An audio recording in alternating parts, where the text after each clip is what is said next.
Ça y est, on y est. On n'est plus qu'à quelques jours du Regional Qualifier sur One Piece Card Game qui se déroulera à Toulouse le 26 et le 27 juin, si je dis pas de bêtises.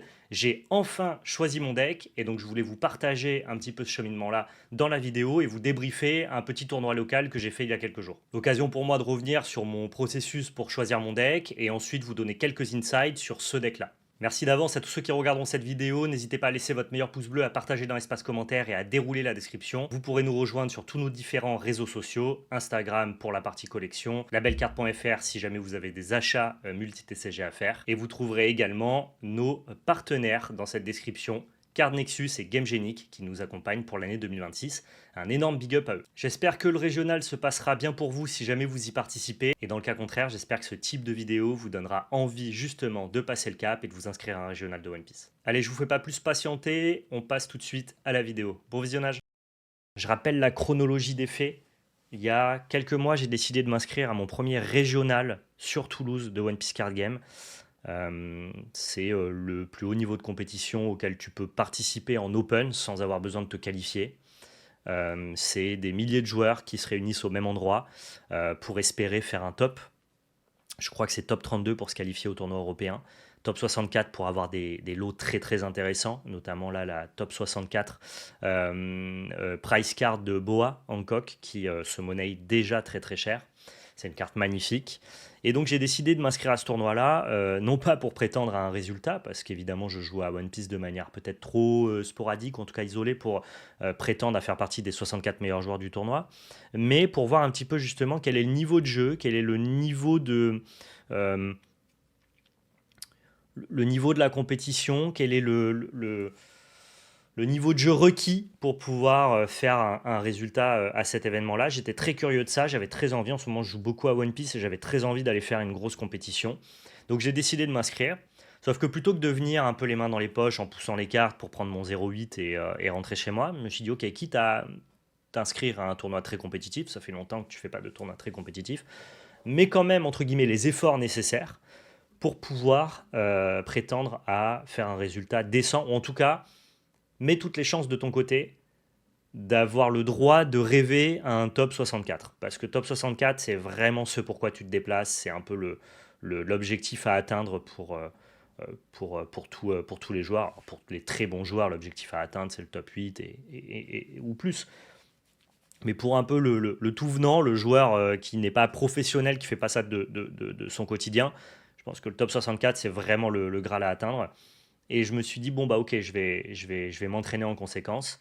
Dès la sortie d'OP16, je vais jouer énormément de games sur le simu, tester un peu tous les decks, me positionner le plus rapidement possible sur un deck et mettre un volume de jeu assez conséquent, de manière raisonnée évidemment, pas juste jouer en poussant les cartes, en regardant une série Netflix, parce que ça tu peux faire 200 games et qu'elles ne t'apprennent rien.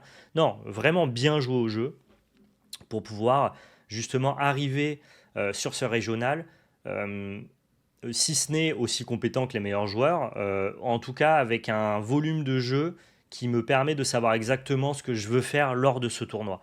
Et c'était important pour moi voilà, de respecter l'événement au maximum. J'ai enfin choisi le deck que j'allais jouer à Toulouse.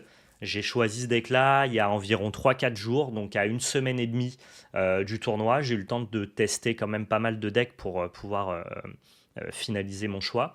Et hier soir, j'ai participé à un tournoi boutique, donc un petit tournoi local, pour pouvoir justement prendre en main le deck. C'est vrai que quand tu fais beaucoup de games sur Simu, c'est quand même bien aussi de jouer ton deck en physique parce que pendant le régional, il faudra jouer 10 rondes en format papier et donc ça demande aussi des mécaniques physiques. Et si tu fais que du Simu et que tu arrives sur le tournoi et que tu fais tes premières games en papier, tu peux avoir une espèce de, de, de, de de différence entre ton expérience simu et ton expérience papier. Donc c'est important aussi de mettre du volume de jeu en papier, d'où le fait que j'ai été faire quelques tournois locaux.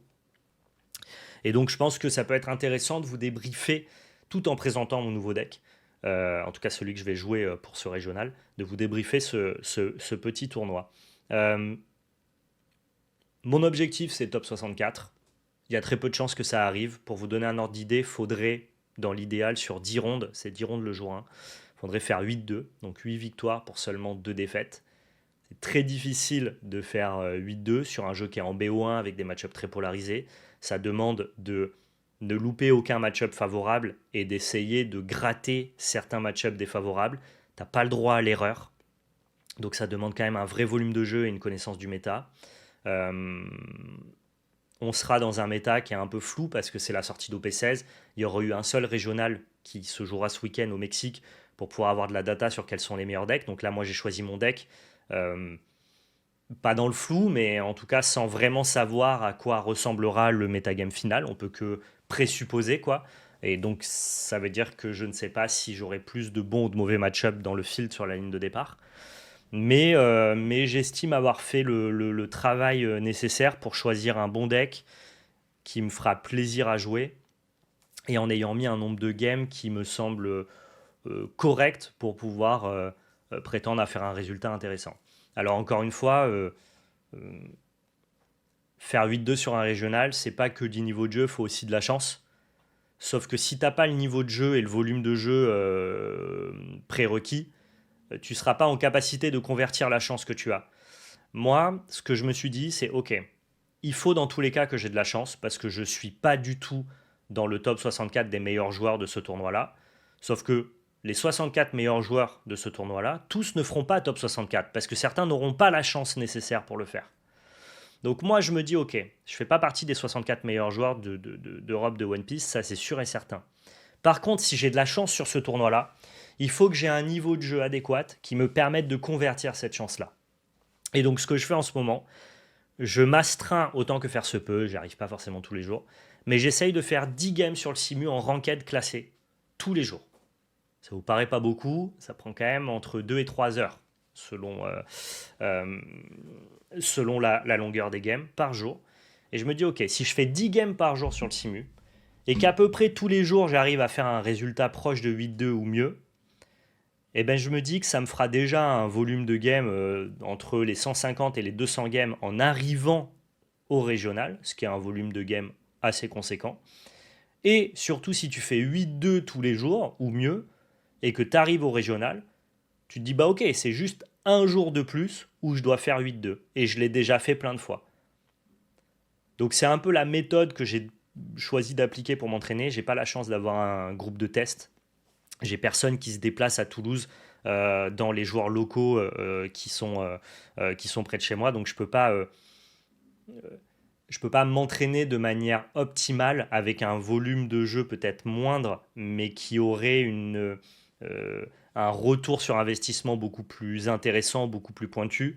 Donc j'ai estimé que c'était la meilleure manière que j'avais de pouvoir me préparer. J'ai quand même la chance d'avoir accès à Flèche, qui est un très très bon joueur français, un très très bon joueur européen, qui répond à pas mal de mes questions quand j'ai des doutes sur tel ou tel match-up. Est-ce que je dois prendre le go first? Est-ce que je dois prendre le go second? Est-ce que cette carte-là dans mon deck, elle est bien?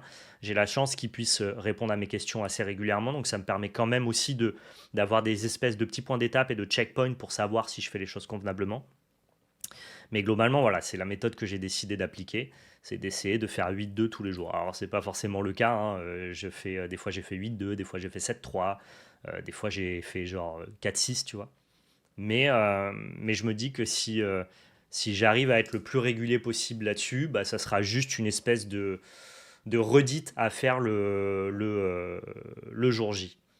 Faudra évidemment un peu de chance, ça c'est certain, mais si t'as pas le niveau pour convertir ta chance, la chance elle sert à rien. Voilà, je crois que je vous ai tout dit sur le contexte. Maintenant, au niveau du deck que j'ai choisi, ça a été très très dur parce que moi j'ai beaucoup joué Nami sur les sets précédents. Et, euh, et Nami, c'est un deck qui est facile à jouer, donc ça corroborait bien avec le temps de jeu que j'ai sur One Piece. Mais le problème, c'est que Nami, je trouve que c'est beaucoup moins viable dans ce méta OP16 que ça ne l'était en OP15, OP14, etc. Et j'ai peur de prendre Nami par facilité et d'être déçu sur les pairings et les match-ups que j'aurais à affronter lors de ce régional. Donc pour l'instant, Nami est écarté. Je me suis positionné sur un deck, mais j'ai quand même encore une shortlist de réserve au cas où. Les autres choix que j'avais en tête, c'était Teach, Yamato, Luffy Bleu Vert et Rosinante.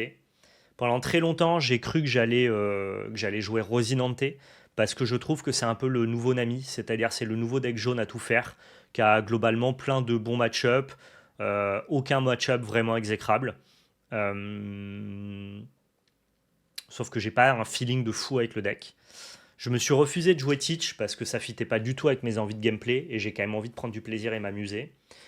Donc, dans la shortlist, après, il me restait des trucs comme Yamato, Enel ou le Fible Vert.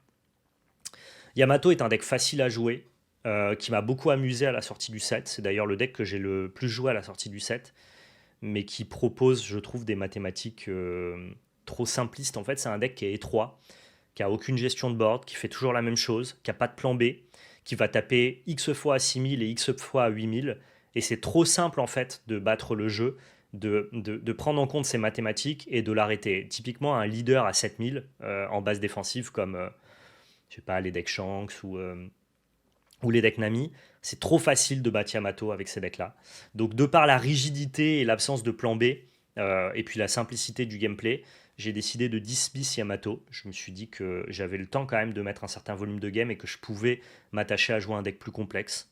Même si je pense que c'est un très bon choix quand on n'a pas un très gros volume de jeu Yamato, parce que tu vas tout le temps pousser les mêmes maths et faire tout le temps les mêmes choses.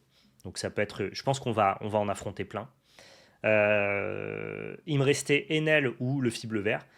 La problématique d'Enel, c'est que il y a trop de gens qui jouent ce deck-là depuis trop longtemps et qui sont trop forts avec le deck.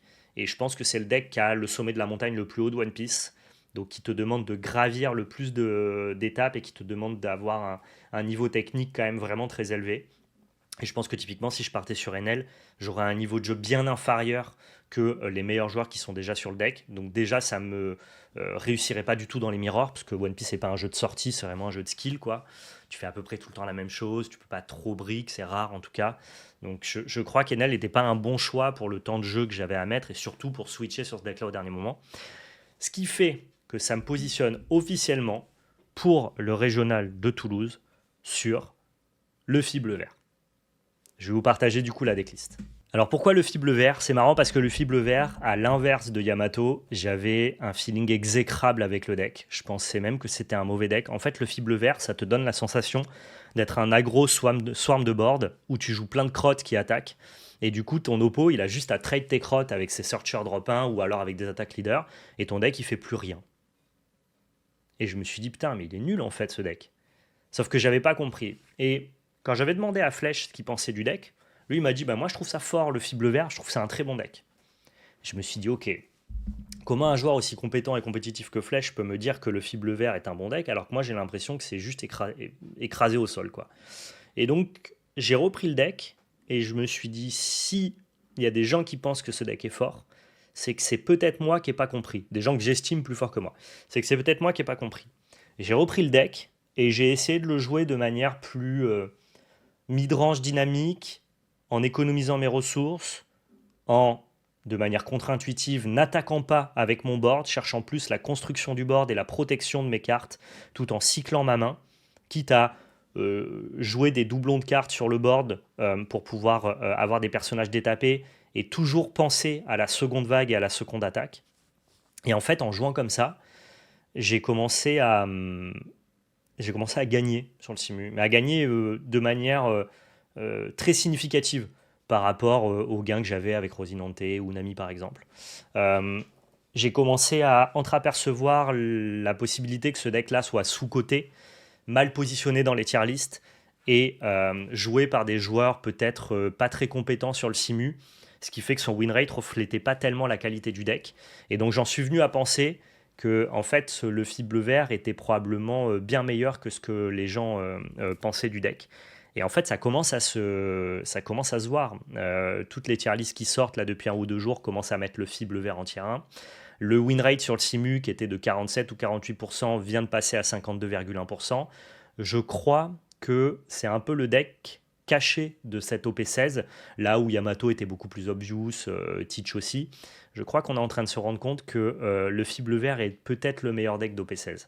Donc je suis content, moi, de m'être mis dessus un peu avant que les gens comprennent ça, notamment parce que Flèche m'a dit, bah, moi je pense que c'est fort, et donc du coup j'ai essayé de chercher pourquoi ça l'était, et je suis satisfait de mon choix de deck. C'est un deck qui est quand même pas si facile à jouer, qui va demander beaucoup d'optimisation de donne, beaucoup d'optimisation des ressources, et d'anticipation de ce que peut faire l'adversaire. Donc moi, ça va m'apprendre déjà à être un meilleur joueur de One Piece. Et surtout, ça utilise ma mécanique préférée dans ce jeu, c'est-à-dire les dons. En fait, avec ce deck-là, tu vas passer ton temps à attacher des dons, gérer des dons, détaper des dons. Et c'est ce qui fait que mon deck préféré, c'était Green Purple Luffy à l'époque. Donc, il y a tout qui fit pour moi. J'avais l'impression, alors maintenant les gens savent que c'est un très bon deck, mais moi j'avais l'impression d'avoir trouvé le bon deck avant les autres. Et en plus de ça, c'est un deck qui m'amuse et qui m'apprend à bien jouer. Donc c'est pour ça que j'ai décidé de partir sur ce deck-là. On a des mauvais match-up, hein. NL c'est compliqué, Nami c'est très dur. Mais par contre, pour tout le reste, il y a match. Mais vraiment, je vous dis, tout le reste, il y a match. Donc c'est un deck qui a un skill cap assez haut, malgré les apparences. Encore une fois, quand tu le prends comme un aggro débile swam de board, bah, on a l'impression que le deck est facile à jouer et surtout qu'il est très mauvais. Et en fait, quand tu vois que c'est un deck mid-range, ressourceux, qui doit essayer de setup des létos un peu particuliers, avec notamment des Boa des Brook ou alors avec l'Event qui restun ton board, bah là tu te rends compte que c'est un deck qui va vraiment mettre en exergue la différence de niveau entre deux joueurs. La différence de niveau entre deux joueurs de Nami, entre un joueur moyen et un très bon joueur de Nami, elle est comme ça. La différence de niveau entre un joueur moyen d'Enel et un très bon joueur d'Enel, elle est comme ça. Et la différence de niveau entre un joueur moyen de Bleu-Vert Luffy et un très bon joueur de Bleu-Vert Luffy, elle est plus proche de l'écart de niveau d'Enel que l'écart de niveau de Nami. Donc, je choisis pas la facilité, mais je choisis un truc qui, même s'il ne me permet pas de faire top 64, m'aura amusé et m'aura permis surtout de progresser dans ce jeu. Alors, au niveau des dons, évidemment, j'ai choisi de m'attacher les services de la Boa, tout simplement parce que c'est la partenaire de Luffy, quoi. Donc, pour donner un petit peu de puissance à mon Luffy, il fallait évidemment que je mette mes dons Boa. Je pense que ça fait tout à fait sens. Il faut que je retrouve mon leader, parce que je ne vous ai pas sorti le leader. Donc le leader, c'est lui. Tous les tours, c'est très simple, hein, on ne fait pas dans la dentelle sur ce leader-là. Tous les tours, tu détapes de dons. Donc ça te permet d'avoir accès à 2 ressources de plus tous les tours. 2 ressources de plus, ça paraît anodin, mais ça ne l'est pas du tout, hein. Si on admet que l'utilisation des dons, l'utilisation des ressources est un des facteurs capitaux de la victoire à la fin dans One Piece, si tu as utilisé 2 ressources de plus tous les tours par rapport à ton adversaire, et que ta game a duré, je sais pas, 5, 6 ou 8 tours, et bah, du coup, ça veut dire que tu auras utilisé pour 5 tours 10 dons de plus que ton oppo, pour 6 tours 12 dons de plus que ton oppo, pour 10 tours 20 dons de plus que ton oppo, et en fait, ça fait un écart à la fin de la partie, des micro-avantages qui, mis bout à bout, et bah, font de ce deck un truc hyper puissant. Sur l'ensemble d'une game, c'est colossal, le fait d'avoir 2 dons de plus par tour. Je suis tout à fait d'accord avec toi, le sandwich merguez. Au niveau de la decklist, je vais vous montrer non pas la decklist que je jouerai à Toulouse, pour des raisons évidentes, je ne révélerai pas certaines techs, et surtout, hier soir, malheureusement, j'ai dû jouer une decklist qui n'était pas optimale parce qu'il y avait des cartes que je n'avais pas. Donc vous allez voir, je vous dirai quelles sont les cartes que j'ai dû mettre par remplacement parce que j'avais pas certaines cartes qui ne sont pas arrivées au moment où je faisais ce tournoi. Évidemment, on a la base des drops 1 et 2 que tu as envie d'avoir en early game qui permettent de se recycler et de piocher pour avancer dans le deck et qui sont des très très bons frappeurs en mid ou late game. Faut pas trop frapper en early game avec eux, sinon ils se font trade back trop facilement parce que leur pouvoir de défense est exécrable. Et j'ai joué ça hier soir, donc 3 Jimbe, alors que normalement, j'aurais dû jouer 3 Galdino à la place. Le problème, c'est que j'avais pas ces 2 Galdino-là hier soir. C'est un autre joueur de Bleu-Vert Luffy qui me les a donnés à la fin du tournoi, mais il les jouait, donc j'ai pas pu les avoir. Et il faut que je trouve un troisième pour remplacer les Jimbe, qui sont quand même des cartes assez médiocres, quand bien même c'est des counters 2000. Donc retenez que voilà, j'ai fait le tournoi sans Mr. 3, qui est hyper important pour trouver des létaux contre les mauvais match-up. Je pense notamment à toutes les bases 7000 comme Nami. Globalement, sans Monsieur Galdino, Nami, c'est impassable. Il faut trouver des setups bien particuliers où tu resten tout ton board avec des Galdino pour pouvoir tuer Nami. J'ai pas affronté de Nami hier soir, spoiler. C'était moins grave de ne pas avoir les Galdino. Emporio seulement en 3 exemplaires parce qu'il faut faire de la place dans le deck et que c'est globalement pas la meilleure carte de ton deck. Le fait qu'elle tape à 4000 et qu'elle te demande du coup d'attacher un don pour pouvoir faire des dégâts, c'est un peu chiant. Par contre, elle te permet de reprendre très facilement le board une fois que tu t'es fait clean. Donc c'est une super carte que tu veux pour reconstruire. Et comme le deck cycle beaucoup, 3 tu les trouves assez facilement. Le Crocodile, je ne comprends pas comment des gens peuvent jouer 3 exemplaires de cette carte, alors que pour moi c'est ton meilleur tour 2 du jeu, mais vraiment le meilleur quoi. Ça te permet de restand un personnage avec lequel tu as attaqué en mid-game et juste de faire de la value en early game avec un bon bloqueur. Donc moi je suis très très fan de ce Crocodile. Monsieur Galdino qui est hyper important en late game sur la partie tempo du deck, ça te permet vraiment d'éviter de te faire trade back et de gagner la course quand on commence à rusher les PV. Donc très très bonne carte au global et qui te permet d'avancer dans ton deck pour trouver tes cartes clés. Je vais jouer un Monkey D. Luffy, je suis pas sûr de le conserver mais j'en avais un dans le deck hier soir. Celui qui permet de coucher des bloqueurs. Le problème c'est qu'il fait un peu redondance avec le drop 1 pour pouvoir avoir des noms différents. Donc pas hyper fan de ce Luffy, mais why not. Ensuite, on a la base Baggy avec les 8 prisonniers d'Impeldon. Il y en a que 7 à l'écran parce qu'on m'en a prêté un hier soir, j'ai pas le 8e. Bandai, franchement, vous êtes vraiment pas aidant d'avoir mis une carte dont on a besoin de 8 exemplaires pour Luffy bleu-vert ou de 15 exemplaires pour le deck Baggy, de l'avoir mis en rare. Faut vraiment, mais vraiment pas penser à tes joueurs pour faire ça. Genre, il y a des gens qui ouvrent des cases et qui n'ont pas leurs 15 Baggy rares, quoi. Donc, bon, bah voilà, moi j'en ai 7, il m'en manque un. Il faudra que je le trouve. Je pense que je vais pas trop galérer à trouver ça avant le régional de Toulouse. Au niveau de mon late game et de mon setup, je joue 3 boas pour 1 brook. Je sais qu'il y a des gens qui jouent pas de brook, je sais qu'il y a des gens qui jouent 2 boas, je sais qu'il y a des gens qui jouent 4 boas. Personne est encore complètement figé sur ces ratios-là. Moi, je trouve que c'est hyper important d'avoir des boas dans plein de match-up, notamment dans le match-up de Teach, c'est hyper cool. Et le setup Brook qui permet à bois de double tap, ça clôt un peu toutes les games, quoi. Enfin, ça clôt toutes les games qui seraient difficiles à clore si jamais tu veux passer par ton setup, d'agro caca, entre guillemets, quoi. C'est quand le tournoi de Toulouse, c'est pas cette semaine, c'est celle d'après, Thierry.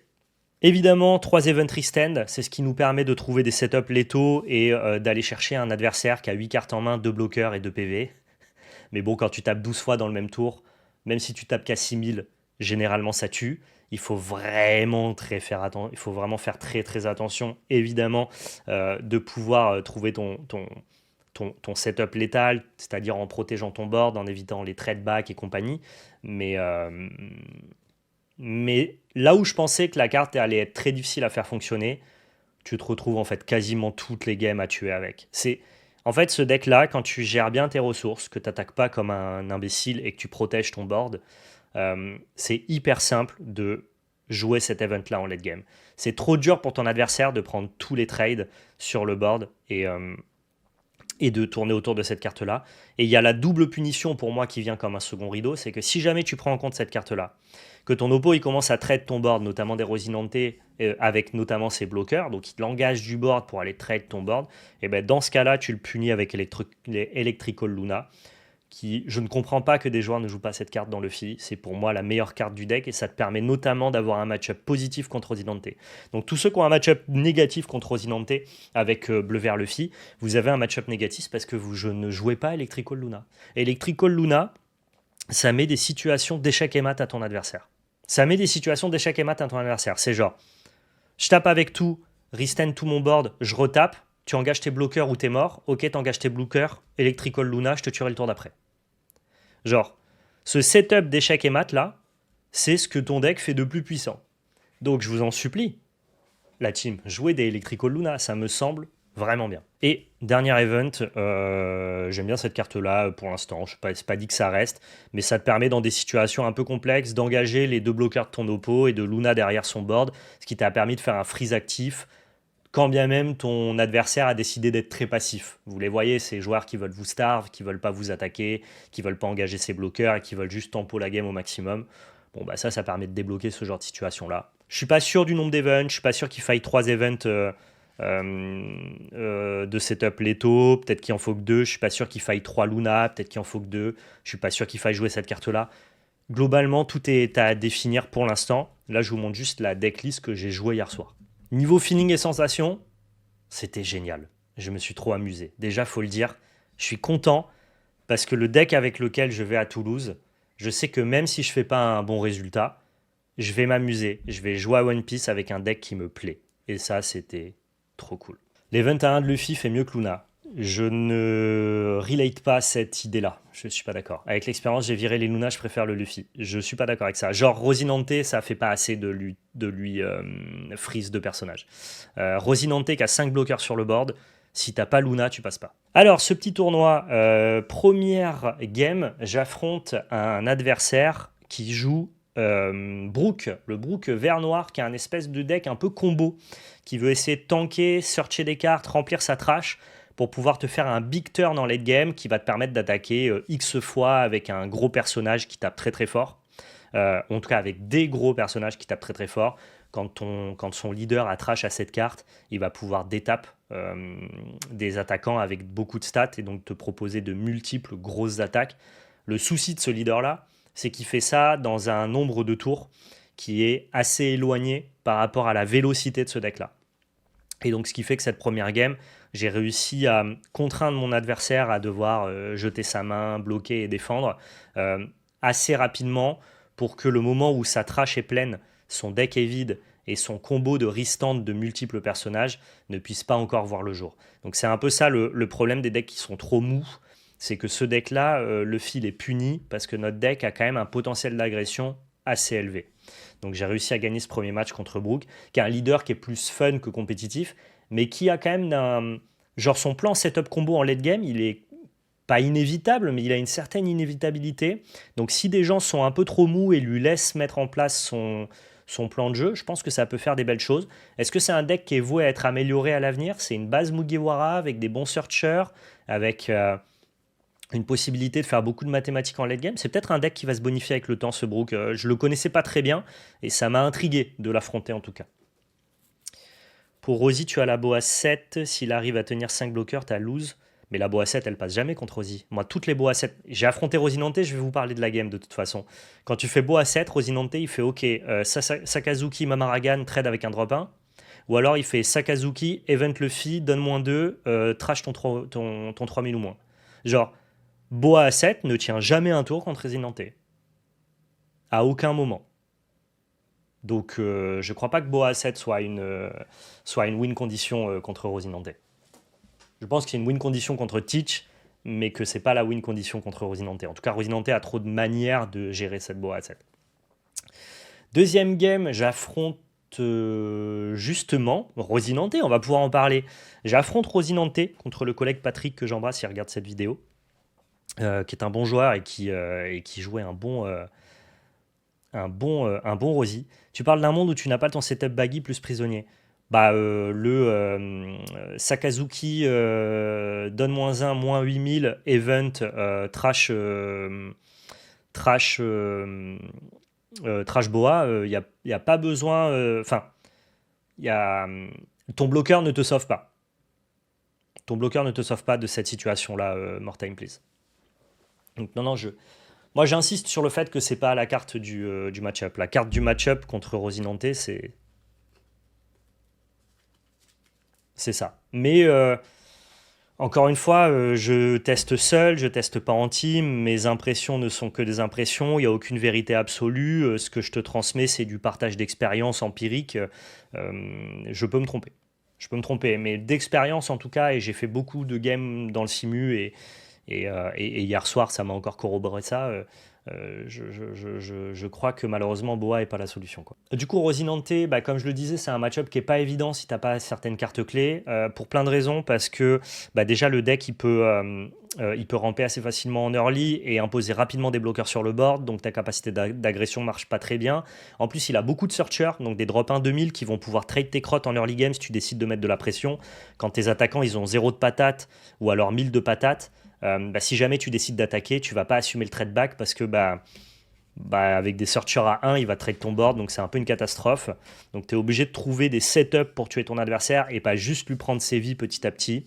Les setups, ça va passer, comme je le disais, par des Luna et des en route pour le quartier général. À noter quand même que le match-up devient nettement plus positif quand tu peux voler le go first à Rosinante. Rosinante, c'est un deck de sortie qui a besoin de trouver son lot promo qu'il peut imposer dès le tour 2 quand il est sur le go first pour pouvoir commencer à ramper et setup des bloqueurs. Si jamais tu lui voles le go first qui est contre nature pour notre deck qui vaut go second, ça te met quand même un peu en avantage, là où je pense qu'on est un peu en désavantage quand on a le go second. J'ai gagné le toss, donc j'ai pris le go first, ce qui m'aide quand même pas mal dans l'histoire. Lui, il fait sa sortie, donc Low dans Rosinante, dans Sakazuki, qui justement, Sakazuki, -8000, Event Luffy, Trash Boa. l'enfer, quoi. Alors pour le coup, le fait de ne pas être d'accord sur le fait de piquer le go first à Rosinante, je vais pas dire que c'est mon retour empirique, c'est les stats du simu. C'est-à-dire que le match-up passe de positif quand tu es go first contre Rosinante à négatif quand tu es go second. Donc, et par contre, sur tous les autres match-up du jeu, absolument tous, ton match-up est plus positif quand tu es en go second. Donc ça, pour le coup, c'est pas mon retour empirique, c'est plutôt la data enfin en tout cas que j'ai sur les datas qui sortent par contre sur l'internet mondial, comme on dit. Mais non, sinon je préfère go second dans les autres match-up, en mirror y compris, quoi. Du coup, voilà, il commence à imposer son board, son bloqueur et compagnie. Et à un moment, ce qui fait un peu le tour clutch de la situation, c'est que je peux freeze deux de ses personnages, dont un Sakazuki qui tape assez fort. Il avait engagé un de ses bloqueurs. En gros, il faut que tu trouves un tour où tu lui mets assez de pression pour l'obliger à engager ses bloqueurs, voire même en le baitant. Moi, je faisais des attaques 5000 alors que les bloqueurs sont 6000. Et quand tu fais des attaques 5000 et que les bloqueurs sont 6000, ça l'incite énormément à bloquer avec un 6000 parce qu'il sait qu'il n'a pas besoin de le défendre. Et donc j'ai un tour où j'ai fait attaque 5000, il a défendu avec un bloqueur à 6000, il avait encore plein de bloqueurs et un Sakazuki. J'ai fait ok, je tape ton bloqueur, donc ton Rosinantello plus ton Sakazuki. Ensuite, Electrical Luna, donc tout ton board est freeze. J'ai continué à attaquer un petit peu. Et deuxième situation, en late game, il a réussi donc à redétaper son board, à me starve. Du coup, il venait pas chercher mes PV, il engageait pas ses bloqueurs, il voulait juste gagner sur le late game avec des grosses attaques leader typiquement. Et c'est un plan qui fonctionne. Sauf que moi, j'ai eu un tour où j'avais donc du coup mon board plein, un event rested. Et la situation, c'était ok, je vais prendre mon board, je vais taper avec tout mon board. Si jamais tu n'utilises pas tes bloqueurs, tu n'auras pas de quoi défendre et tu vas perdre au PV. Donc du coup, il utilise tous ses bloqueurs.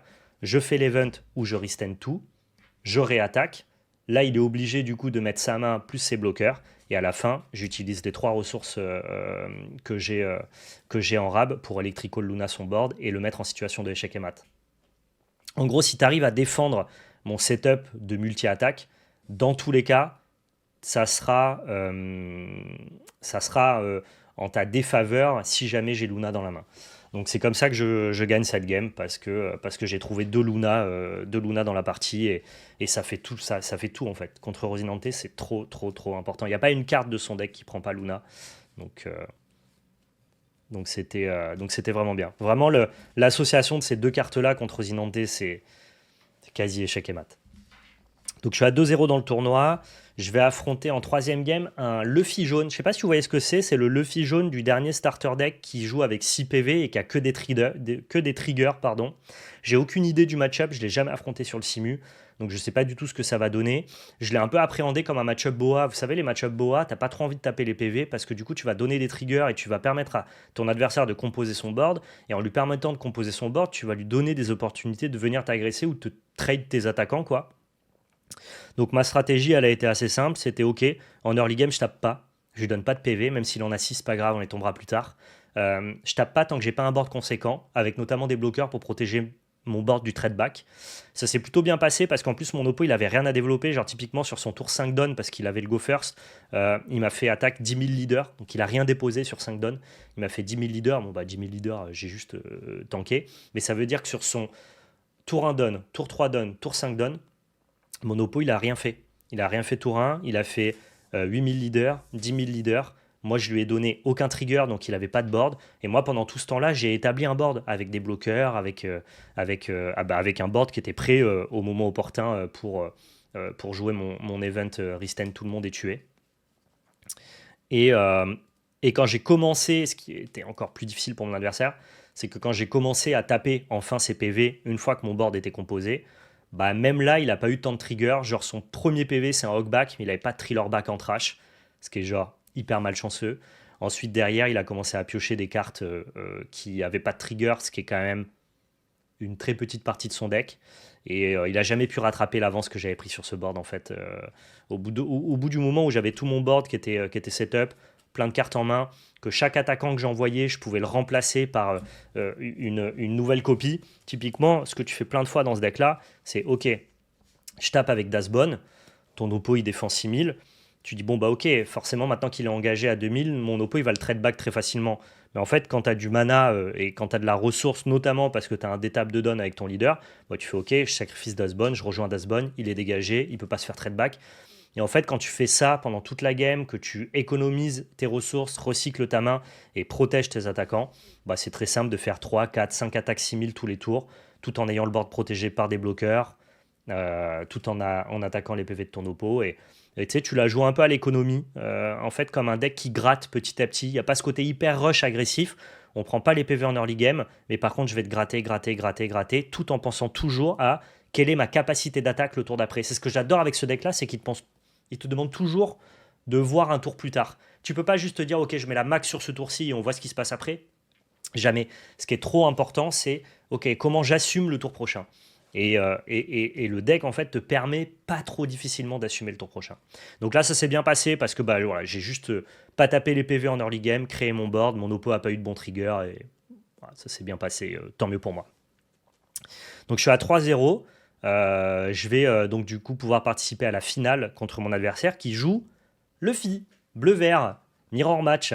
Donc on est deux Luffy bleu-vert en finale, c'est cool. On était deux sur la ligne de départ, donc le deck a vraiment bien performé dans ce tournoi-là. J'ai la malchance de perdre le toss, donc mon oppo prend le go second, donc j'ai le go first. J'ouvre une main qui est pas très bonne, mais je garde juste Dasbone parce que j'ai du mal à mulligan avec le deck dès lors que j'ai au moins un drop 2 qui draw. Normalement, tu veux double drop 2 pour pouvoir profiter de ton détap de don dès le début, notamment sur ton tour 3 don. Sauf que dans la main, j'ai Dasbone et un prisonnier. J'allais dire d'Azkaban, mais c'est d'Impel Down. Et je me dis, ok, Dasbone, je vais voir une carte de plus. J'ai deux situations favorables sur la carte de plus. N'importe quel autre drop 2 du jeu, Jimbe y compris, c'est pas grave. Ce que je veux, c'est déposer du board. Ou alors Baggy qui me permettra du coup de prisonner d'Impel Down un tour avant mon oppo parce que c'est moi qui ai le go first. Et je me dis, je vais garder cette main-là, quand bien même elle fait pas double body et c'est pas grave. Finalement, c'est une situation qui est plutôt payante parce que je développe un Jimbe sur mon Dasbone. Et donc ça, c'est plutôt sympa. Je trouve pas mon Baggy pour le tour 5 don. Ça, c'est un peu dommage. Mon oppo fait Baggy avant moi sur son tour 6. Mais il dépose pas de prisonnier d'Impel Down sur son Baggy. Malheureusement, il l'avait pas en main. Alors, il avait toujours une chance de le draw parce que quand Baggy arrive en jeu, tu as quand même un on-play qui te fait pêcher une carte. Et donc, il pouvait compter sur le fait de top decker son prisonnier. J'imagine qu'il avait pas forcément mieux à faire que de jouer ce Baggy quand même dans le flou, on va dire. Mais du coup, ça turn un peu la game parce que le premier qui développe Baggy peut commencer à taper et protéger un peu son board. Et en fait, c'est mon oppo qui trouve le Baggy en premier, mais comme il n'a pas le prisonnier qui va avec, bah, il ne développe pas toutes les mathématiques puissantes que propose le play. Et moi, à mon tour, je peux développer, je crois, une boa. Sur mon tour 7 down, je fais boa, mon oppo me la freeze. Tour d'après, tour d'après, il fait boa sur ma boa. Il dit ok, bon bah nos boas elles vont pas s'affronter. Moi le tour d'après, je fais Galdino sur sa boa. C'est vraiment le late game le mirror match en late game.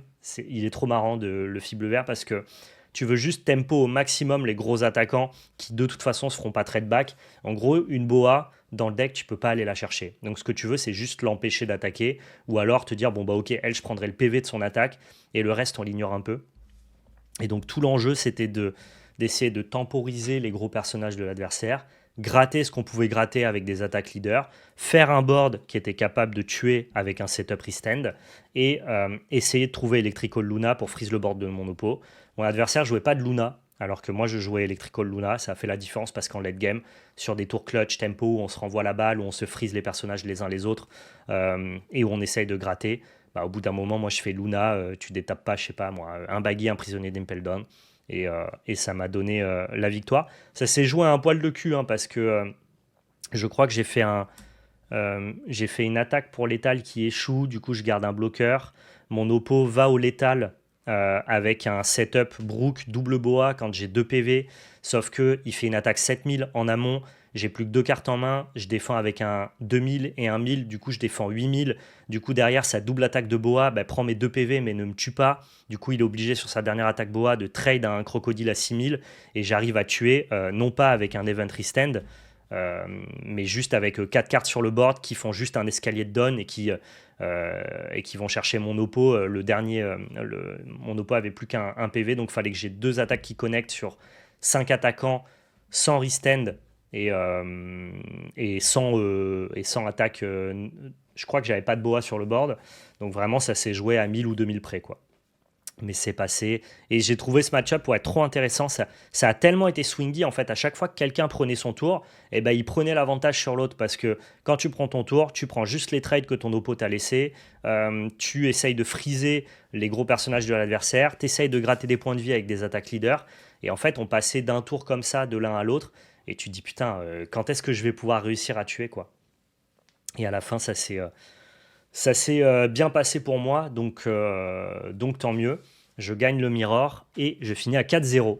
Donc j'ai gagné ce petit tournoi local. C'est très bien pour prendre de la confiance euh, avant Toulouse. Je me suis amusé avec le deck. J'ai fait des erreurs, quelques-unes d'optimisation, de gestion de donne, de frappe mal calculée, où tu frappes à 6 000 alors que tu aurais dû frapper à 7 000, où tu n'as pas pris un trade avec un Jimbe qui n'avait pas beaucoup d'intérêt sur le board. Mais voilà, j'ai pas fait de grosses erreurs, si ce n'est des micro-soucis d'optimisation. Mais ça, c'est ce qui différenciera les meilleurs joueurs pour le top 64. Donc il ne faut pas que je les fasse à Toulouse. Mais disons que voilà, je ne suis pas encore au point où je fais 0 erreur avec le deck. Par contre, je pense, en tout cas je trouve, que j'ai une bonne vision de comment je dois gérer les match-ups, une bonne macro. C'est-à-dire que je pense que j'établis les bons plans dans la partie. Donc là où ça va pêcher pour moi, ça va être plutôt la micro, l'optimisation des downs, l'ordre avec lequel je tape avec mes personnages pour donner le moins d'informations possible à mon adversaire. C'est hyper dur de cacher un Electrical Luna notamment. Quand tu veux jouer un Luna, tu as toujours envie de le jouer plutôt fin de tour parce que tu n'as pas envie que ton adversaire il prenne ses décisions de défense en fonction de ton Electrical Luna. Je pense qu'il y a une manière pour faire le plus de rétention d'informations et cacher ton Luna, en tout cas le plus longtemps possible. Et sur ça, je ne suis pas encore pixel. Alors que les meilleurs joueurs de bleu vert le fi, ils vont se différencier sur ça, sur toute la micro, les séquençages dans le tour et le fait de cacher des informations capitales comme la présence d'un Electrical Luna. Et ça, je pense que c'est clairement sur ce sujet-là que je dois travailler. Par contre, sur les textures de match-up, comment je dois me comporter, est-ce que je dois taper, pas taper, est-ce que je dois prendre le go first ou le go second, est-ce que mon plan pour gagner, c'est d'établir un setup aggro ou alors d'essayer de trouver plutôt un létal avec un restand ou alors utiliser Boa pour aller au PV. Je pense que ça, c'est quelque chose que j'ai plutôt acquis pour l'instant. Et tant mieux, ça me permet d'avoir au moins quelques éléments de confiance pour Toulouse. Comme j'ai gagné ce tournoi, j'ai eu la chance d'avoir une petite winner. Voilà, je vous la montre pour ceux qui ne savent pas ce qu'on gagne quand on gagne un tournoi One Piece. On gagne un booster promotionnel avec des winners aléatoires à l'intérieur. Et donc moi, j'ai eu ce magnifique Tony Chopper. Je remercie tous mes adversaires qui ont été évidemment hyper sympathiques. C'était un tournoi dans la bonne ambiance. Comme d'habitude à Toulon, à la boutique Seiza, que j'embrasse si jamais il regarde cette vidéo. Et je me suis trop amusé, quoi. Je me suis plus amusé que quand je jouais Nami. Donc c'est...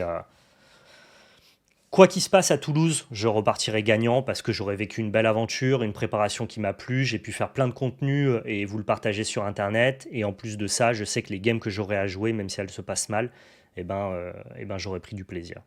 Donc voilà, maintenant on croise les doigts pour avoir un peu de chat et essayer d'accrocher un top 64.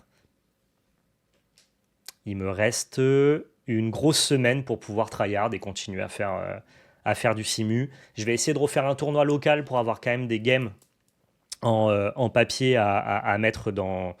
Voilà, encore une fois, comme je vous le dis, si tu fais que du simu, tu peux être un peu désorienté de devoir jouer tes cartes en papier, animer tes dons, placer tes cartes sur ton board et tout. Mais ouais, c'est bien si vous faites que du simu et que vous arrivez à un régional où vous allez devoir jouer 10 rondes de game papier, c'est bien d'avoir fait quand même quelques games en papier avant.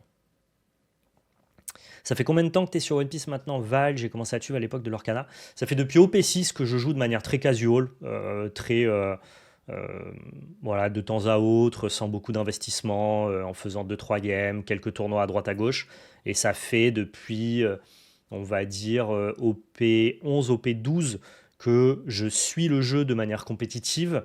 Et ça fait depuis OP15 que je le tryhard un peu. Voilà. j'ai eu une espèce d'évolution dans ma manière de consommer One Piece. J'espère que cette vidéo vous a plu, que ce soit à vous, le chat Twitch. Merci d'ailleurs de m'avoir accompagné, d'avoir échangé à ce sujet, en tout cas au sujet de ce deck avec moi. YouTube, j'espère que ça vous a plu également, que vous avez peut-être pu apprendre quelques petites choses. Alors évidemment, je suis personne dans la communauté One Piece pour vous apprendre des choses. Tout ce que je raconte là, encore une fois, j'ai pas une team de test, il n'y a pas un blanc-seing de vérité absolue, c'est juste mon ressenti, euh, mais mon retour d'expérience avec le deck, et donc il y a probablement des choses qui sont peut-être incorrectes, même dans ce que j'ai partagé aujourd'hui, mais, euh, mais c'est en tout cas là, vous avez une photographie de là où j'en suis avec ce deck à une semaine du régional de Toulouse. Merci à tous d'avoir regardé, prenez soin de vous, et surtout n'oubliez pas, c'était de la belle magie. Ciao tout le monde!